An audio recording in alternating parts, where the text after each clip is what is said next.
shining bright in our memories.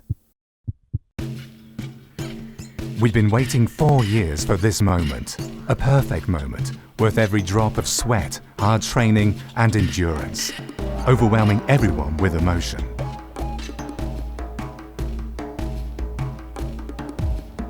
They came to an end too fast.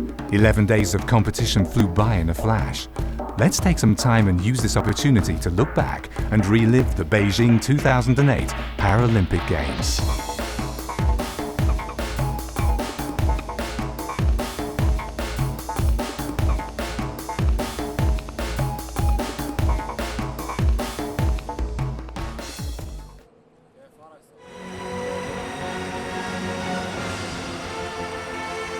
For the last man, Hu Bin, a winner in Atlanta in 1996, in Sydney and in Athens.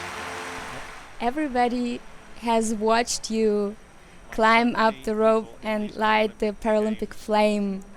How did it feel to you? It's a great honor to light the Paralympic flame, and my power comes from all the people all over the world who care about people with disabilities.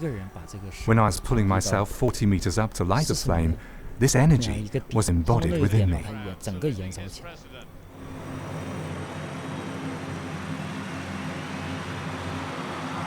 The cauldron is lit.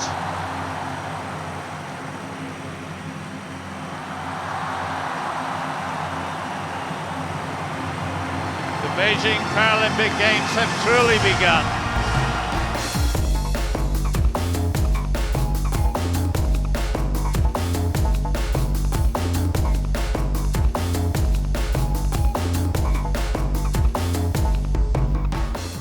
Hu Bin turned into a star overnight as the Chinese hosts gave the Games and its athletes their undivided attention. Staged for the first time in China, the Paralympics exerted a great deal of interest.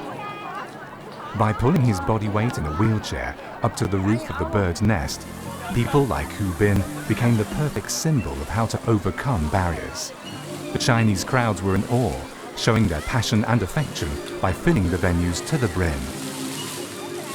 I think these games are the people's games in many, many ways, you know, and the Olympics and Paralympics were to be the high-tech games, the green games and the people's games. I think we've absolutely buttonholed the people's games here at the Paralympics. Yet some participants touched us in a special way. We've seen these uniforms absolutely everywhere, all over, it seems like, all over the city, certainly all over the venues, but all over the city, these volunteers with these uniforms on have made our lives so much easier. These volunteers are just incredible. They're so friendly. They'll do anything for you. They will give the shirt off their back if you needed it. I really appreciate my chance as being a volunteer. I feel very glad to help them with introducing the Chinese culture to them. We witnessed top performances and world records. We saw victories and defeats, tears of joy and of disappointment. Millions of people across the globe shared these moments with us through the lenses of at least 900 cameras. Never before had the Paralympics experienced such interest from the media and beyond. Television companies getting interested in certain other Paralympic sport events, world championships in the sports, and we can really see this infilling of what may be perceived as gaps between the games, and a year and a half between now and the Winter Games in Vancouver, and then 2.5 years between those Winter Games and the Games in London in 2012. And most certainly we can see that developing, yeah. Television. These games had it all. China prepared a perfect stage for a superb Paralympics. The bar for London 2012 has been raised high. What are the lessons to be learned for the next hosts to make their games unforgettable?